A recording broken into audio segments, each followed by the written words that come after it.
Hey everyone, welcome back to another video. Today we're doing some science, or science adjacent really.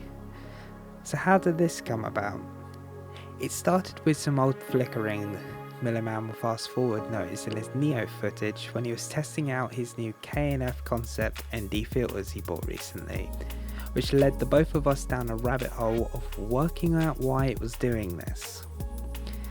When looking at the footage's subtitle data, you can see the exposure value rapidly swinging positive and negative, leading to a flickering effect on the trees, fences and rooftops as the NEO was trying to get the correct exposure value.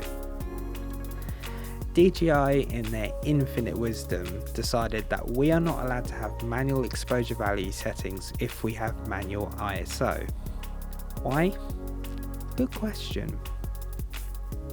This results in footage that arguably looks way worse than having auto ISO locked to a maximum ISO of what you want to shoot at. As an example, if you set auto ISO to a max of 200, it's limited between 100 and 200. It will never go over 200. Because in auto ISO mode, we have full control over the exposure value and can set it accordingly to the scene. While auto ISO isn't desirable when you've got an ND filter fitted, it's way better than having an exposure value that is wildly swinging around, completely negating the point of having the ND on in the first place. So, with all that out of the way, let's get into the testing.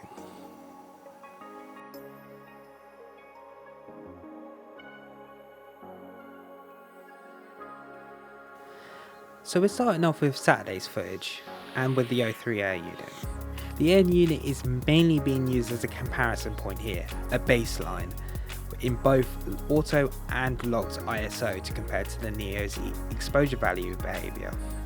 The O3 does exhibit the same swinging EV that the NEO has, as expected, but the larger 1/1.7 inch sensor seems to help with getting the light in and getting more data in, which leads to the O3 looking almost the same in both tests, though the ISO change is noticeable in auto mode.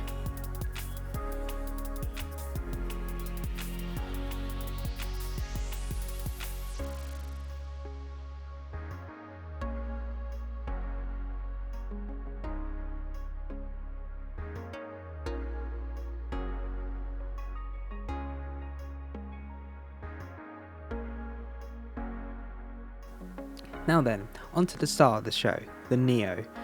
As we come around the corner, keep an eye on the brickwork, the rooftops and the fences. Can you see all that flickering? It shouldn't be doing that. This is because of the exposure value constantly changing to try and adapt to the light to the scene. And it doesn't do a very good job of it. It's especially noticeable on the rooftops.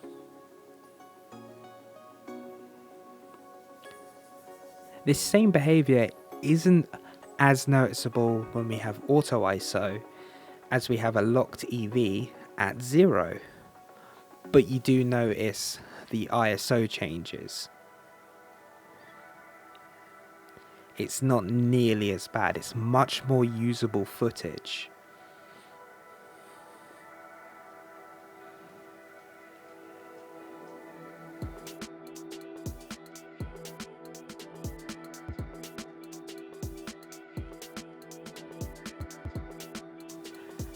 Now on to Sunday's tests. Sunday's tests were locked ISO and ND filter tests. So we're starting with the O3 and we have an ND8, ISO 200 and 1/200 shutter speed. As you can see, it's a great baseline. There is little to no noticeable EV changes. It looks very good.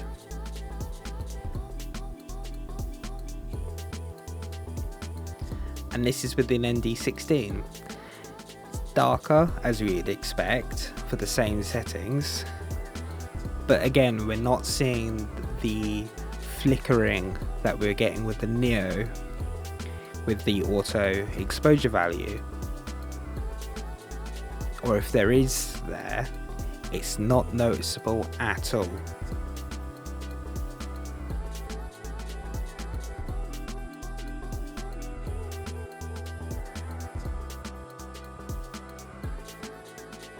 And now back to the Neo. We're at ISO 200, 1/60 shutter speed with an ND8. In these sunny conditions, the flickering effect is way more noticeable, especially on the tree branches. You'll see it as we come around this corner here. The rooftops are really flickery as it's trying to get the exposure value correct.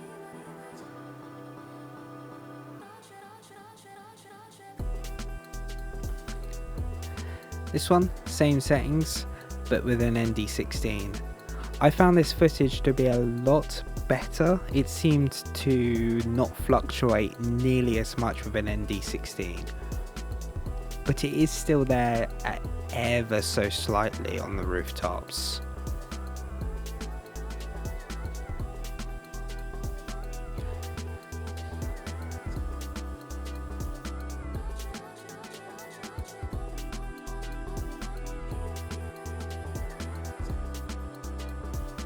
So overall, the best looking footage that we got out of the Neo this weekend was on the Saturday, ISO maximum 200 in automatic mode with an exposure value of 0.